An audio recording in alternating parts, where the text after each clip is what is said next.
नमस्कार मंडळी, श्री स्वामी समर्थ सर्वांना। तर बघा, आता लवकरच 2025 वर्ष जे आहे तर ते संपणार आहे आणि येणारं 2026 वर्ष जे आहे तर ते आपल्याला सुख समाधानाचं, आनंदाचं, भरभराटीचं जावं, त्यासाठी आपल्याला एक छोटासा उपाय जो आहे तर तो करायचा आहे।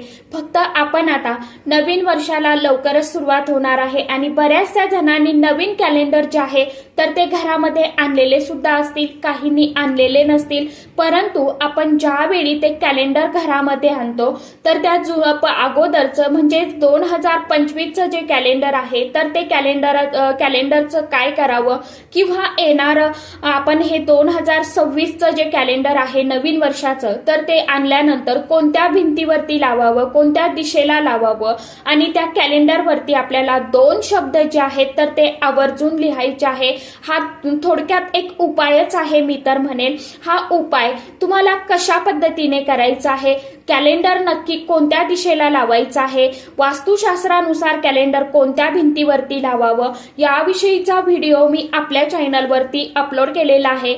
ज्यांनी कुणी तो व्हिडिओ बघितला नसेल त्यांनी सर्वांनी आवर्जून बघा। व्हिडिओ आवडला तर व्हिडिओला एक लाईक आणि चॅनलला आवर्जून सबस्क्राईब करून ठेवा।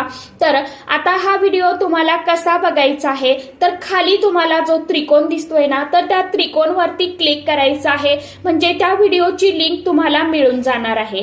तर चला, व्हिडिओ आवडला तर व्हिडिओला लाईक आणि चॅनलला सबस्क्राईब सर्वांनी करून ठेवा आणि अशा छान छान उपायांच्या